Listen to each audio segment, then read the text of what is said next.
Gamers argue about everything with everyone, but you know what we all can definitely agree on? That video games are fun and that pizza is delicious. Now, what if somebody made a game that combined these two core truths? Enter Pizza Tower. I told myself that I was going to stay away from making more video game reviews because of oversaturation, but I don't care. I have to shout from the rooftops how good this cheesy game is. I didn't know about Pizza Tower's existence until very recently, back in December of last year. Apparently, this game has been in development for the better part of 5 years. Made by Tour de Pizza, which consists of two friends, McPig and Certif. Pizza Tower would start as an idea all the way back in 2018 for a horror comic series starring the lovable balding, olive oil oozing Italian demigod Peppino Spaghetti. The comic would only get a few sketches, but the idea would be the foundation for a game called Pizza Massacre. I couldn't find much for Pizza Massacre except for this YouTube video posted allegedly by McPig,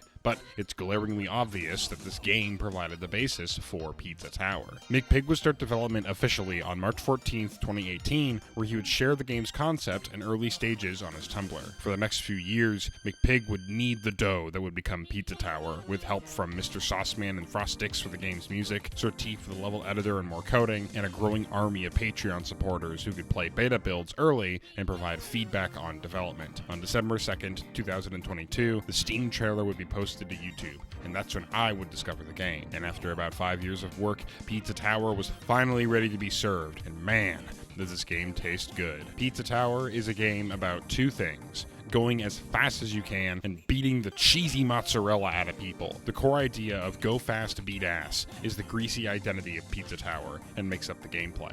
Running as fast as you can while Peppino smashes his way through baddies gives me a feeling of adrenaline laced with oregano. This is paired with the design choice that you can't die while playing a normal level. This is really interesting because death in platformers provides a consequence for mistakes and as a source of tension to propel the gameplay forward and to really get inside the player's head. So where is the tension if Peppino can't die? Well, in order to unlock more levels and boss fights, you must collect pizza toppings to assemble the ultimate pizza. But when reaching the end of a level, instead of jumping on a flagpole or running through a gate, you are met with Pillar John. When destroyed, a timer counts down, and you have to haul ass back to the start of the level to escape. If you don't leave in time, it's game over, and you have to collect everything once again. This is where Pizza Tower sources its own tension, because once you start the timer, it gets intense. Having to cut corners and pummel your way back to the beginning of the level is crazy enough, but the whole experience is accompanied by the most pizza-tastic music of all time.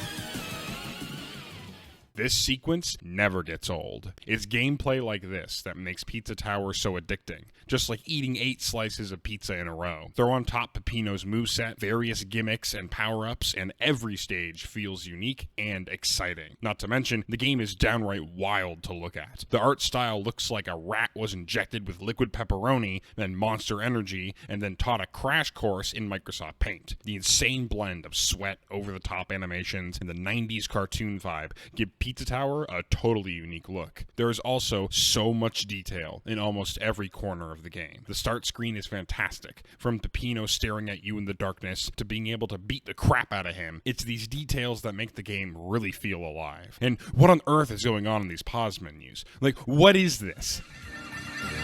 Each of the levels have great pieces of artwork attached, and the boss fights all have their own intro sequences that look like they've been dunked in pizza oil. There is always something to look at and laugh at in Pizza Tower, and it really ties together the whole experience. I can't put into words how fun this game is, and how excited I am for more people to play it. I hope you don't feel this way, but I've been recently fed up with AAA games. Like, my friend was streaming the Callisto Protocol, that kinda spiritual successor to Dead Space, which had a big company company and publisher behind it, mind you. They had $1.5 million for development. That's right, $1.5 million were spent on the Callisto protocol. And the game was really mid. The level design was super straightforward, combat was boring and repetitive, and the graphics and VFX were good, and the story was okay. But man, was the whole game just disappointing. It felt like a very safe game, if you will. No crazy new mechanics or art style, just more of what quote-unquote people want out of a AAA game. Now, I know that Pizza Tower and the Callisto Protocol are two very different games, but I can't help but ask the question, how could Pizza Tower be developed by a small team of individuals and be one of the greatest platformers ever, while a multi-million-dollar AAA game blows chunks?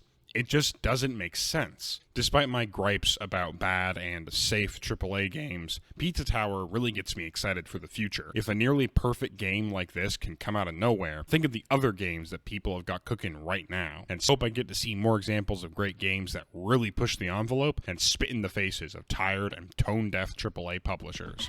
And if you haven't played the game, what are you waiting for? Buy it right now. It's $20. Go play it.